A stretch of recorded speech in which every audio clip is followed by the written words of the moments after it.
நம்ம பூமி நம்ம தமிழ் நம்ம சேனல். இந்த வீடியோவை லைக் பண்ணுங்க, ஷேர் பண்ணுங்க, கமெண்ட் பண்ணுங்க. அனைவருக்கும் கோபிநாத்தின் அன்பு வணக்கங்கள் நண்பர்களே. நம்ம வாழ்க்கையில் பிரச்சனை நிறைய வரும். அந்த பிரச்சனை வருவதற்கு முன்னால் நம்மால் உணர்ந்துக்க முடியுமா அப்படின்னா கண்டிப்பாக இறைவன் நிறைய அறிகுறிகளை நமக்கு காட்டுகிறார். நாம் அதை புரிந்து கொள்கிறோமா அப்படிங்கிறது தான் இங்கே பெரிய கேள்வியே. அப்படி என்னென்னலாம் அறிகுறிகள் வரும் அப்படிங்கிறத ரொம்ப சுருக்கமாக நம்ம பார்த்துடலாம். திடீர்னு மனக்குழப்பம் வரும். அது வரலும் ரொம்ப சந்தோஷமாக மனமகிழ்ச்சியாக இருந்திருப்போம். திடீர்னு இனம் புரியாத மனக்குழப்பமானது உண்டாகும். ஏதோ நடக்க போகுது அப்படிங்கிறது மட்டும் தெரியும், ஆனால் என்ன நடக்க போகுதுன்னு தெரியாமல் மனசு ரொம்ப குழப்பத்தில் இருக்கும். ஒன்று. ரெண்டாவது முக்கியமான விஷயம் பார்த்திங்கன்னா, வீடு அப்படிங்கிறது பார்த்திங்கன்னா அதுக்கு முன்னாடி ரொம்ப நறுமணமாக இருந்திருக்கும். அதுக்கப்புறம் பார்த்தா திடீர்னு இனம் புரியாத ஒரு வாடைனா வாசம் கிடையாது, ஒரு மாதிரி துர்நாற்றம் வீசுவது போல் வீட்டில் ஒரு சின்ன மாறுதலானது ஏற்பட்டிருக்கும். ரெண்டாவது பெரிய விஷயம், அதை நம்ம கவனிக்கணும். அதனால தான் அடிக்கடி வீட்டை சுத்தப்படுத்துங்க, வாசனையாக வச்சுக்கோங்க அப்படின்னு சொல்கிறதுக்கான காரணம். மூணாவது விஷயம் ரொம்ப முக்கியம். இப்போ உங்களுக்கு ஏதேனும் பிரச்சனை வரப்போகுது அப்படிங்கும் போது, அது ரொம்ப பெரிய பிரச்சனையாக இருக்க போகுது அப்படின்னா அது ரொம்ப சின்னதாக இறைவன் நடத்தி காட்டுகிறார். அனுபவத்திலே கூட நம்மால் உணர்ந்திருக்க முடியும். ரொம்ப பெரிய விஷயமாக நடக்க போகுது அப்படின்னா அது உடனே நமக்கு நடப்பதில்லை. மாறாக அது ரொம்ப ஒரு சின்ன விஷயமாக நடந்தால் அதே விஷயம், இப்போ ஒரு பண இழப்பு ஏற்படணும், 1 லட்ச ரூபா 2 லட்ச ரூபா போகணும் அப்படின்னு இருக்குன்னா அதே விஷயத்தில் நம்மளுக்கு ஒரு 1000 ரூபாய் 2000 ரூபாய் முதல்ல போகும். நம்ம அப்பயே சுதாரிக்கணும். அதே போல் தான் எதாக இருந்தாலுமே. இப்போ வண்டியில் போகிறோம், திடீர்னு வண்டி இழுத்து விடுது அப்படிங்கும்போது ஏதோ பிரச்சனை இருக்குது அப்படிங்கிறத உணர்ந்துக்கணும். இதுக்காக நம்ம வெளியே போகாமல் இருக்க முடியாது, வராமல் இருக்க முடியாது. ஆனால் நம்ம எல்லாமே பாதுகாப்பான எல்லா விஷயங்களையும் மேற்கொள்வது ரொம்ப அவசியமாகிறது அப்படிங்கிறத தெரிஞ்சுக்குங்க. பிரச்சனை வர்றதுக்கு முன்னாடி 4வது பெரிய விஷயம் என்னென்னா, வீட்டில் நம்ம பேசக்கூடிய வார்த்தைகள்லேயே நம்ம தெரிஞ்சுக்கலாம். மங்களமான வார்த்தைகள் குறைய ஆரம்பிக்கும். மங்களமான வார்த்தைகளை குறைத்து கொண்டு அமங்கலமான வார்த்தைகளை அதிகம் பேச ஆரம்பிப்போம். அப்பயே தெரிஞ்சுக்கணும் நமக்கு ஏதோ பிரச்சனை நெருங்கி வருகிறது அப்படின்னு. தேவையில்லாத வார்த்தைகளை எல்லாம் பேச ஆரம்பிப்போம்.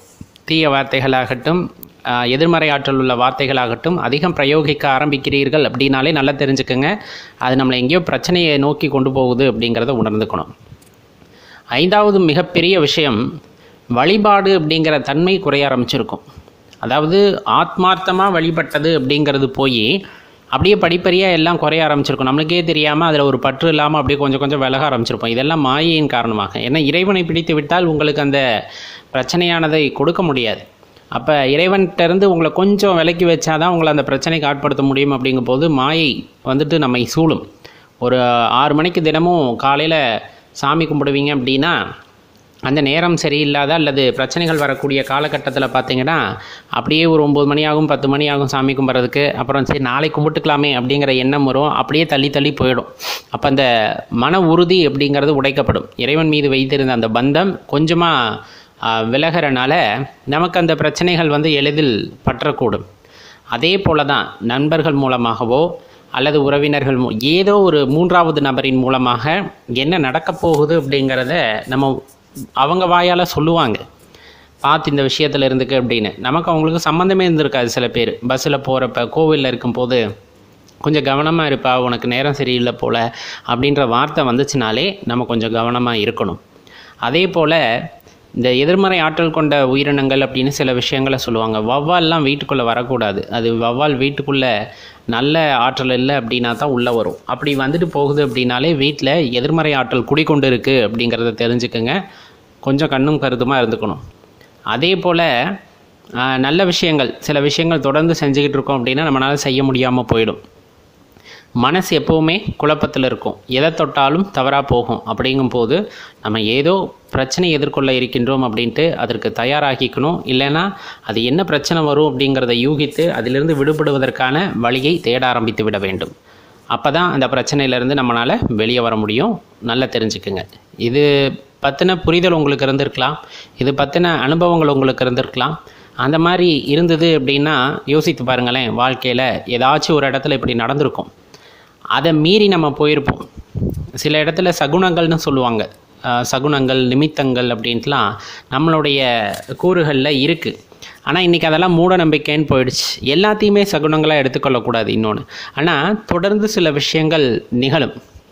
அடியேன் வாழ்க்கையிலும் சரி, அடியேனுக்கு தெரிந்தவர்கள் வாழ்க்கையிலும் சரி, ரொம்ப ஒரு இக்கட்டான சூழ்நிலையில் குலதெய்வம் எப்படியாவது உங்களை தடுத்து விட வேண்டும் என்று பல சகுனங்களையும் நிமித்தங்களும் நம்மளுக்கு தென்பட்டு கொண்டே இருக்கும். ஆனால் அதோட அர்த்தம் நம்ம தெரிந்து வைத்து கொள்ளாததன் காரணமாகவும், அது ரொம்ப பெருசாக எடுத்துக்காததன் காரணமாகவும் அதை மீறி நம்ம வெளியே போயிருப்போம், அவங்க வெளியே போயிருப்பாங்க. அதற்கப்புறம் அந்த ஆபத்தை அவர்கள் எதிர்நோக்கி இருந்திருப்பார்கள். அதனால் சகுனங்களை எடுத்துக்கொள்ளுங்கள் என்று சொல்லவில்லை. ரொம்ப ஆபத்தான நிலைகள் வரும்போது உச்சகட்டமாக அந்த சகுனங்கள் இருக்கும். நம்ம வீட்டை விட்டு வெளியே அனுப்பக்கூடாது அப்படிங்கிற மாதிரி திடீர்னு பால் சட்டி கீழே விழுந்துடுறது, குங்குமம் கீழே விழுந்து செதறது, ரொம்ப கவனமாக தான் இருந்திருப்பாங்க. வீட்டில் நல்லா மாட்டியிருந்த கண்ணாடி நம்ம வெளியே போகும்போது தவறி கீழே விழுந்து உடஞ்சிறது, இல்லை நம்ம கரெக்டாக வெளியே கிளம்பும்போது வீட்டில் சண்டைகள் ஏற்படுகிறது. அப்படிங்கும் போதெல்லாம் கொஞ்சம் கவனமாக தான் நம்ம இருந்துக்கணும். ஏன்னா எல்லா விஷயங்களையும் நம்ம அவ்வளோ சாதாரணமாக எடுத்துக்கொள்ள முடியாது. சண்டைனா வீட்டில் இருக்கத்தான் செய்யும், ஆனால் உச்சகட்டமாக இருக்கும் சில நேரத்தில். வேண்டாம் அப்படிங்கிறது அதோட அர்த்தமாக இன்றைக்கி எடுத்துக்கணும். கொஞ்சமாக தண்ணியை குடிச்சிட்டு உட்காந்துக்கணும். சில பேர் வீட்டை விட்டு வெளியே போகும்போது நிலவாசல் தட்டிவிடும். நிலவாசல் குலதெய்வம் குடியிருக்கக்கூடிய இடம் அப்படின்ட்டு சொல்லுவாங்க. அப்போ அது தட்டி விடுது அப்படின்னாலே வேண்டாம், கொஞ்சம் தாமதமாகட்டும் அப்படிங்கிறது அதோட அர்த்தமாக நம்ம எடுத்துக்கலாம். திரும்ப சொல்கிறேன், மூட நம்பிக்கைன்னு எடுத்துக்கிறவங்க விட்டுருங்க. ஆனால் இதில் எல்லாம் நிறைய பேர்த்துக்கு அனுபவம் இருக்கும். இது என்னென்னா, உள்ளார்ந்த உணர்வை உள்ள மனசு சொல்லும் இது வேண்டாம் வேண்டான்னு.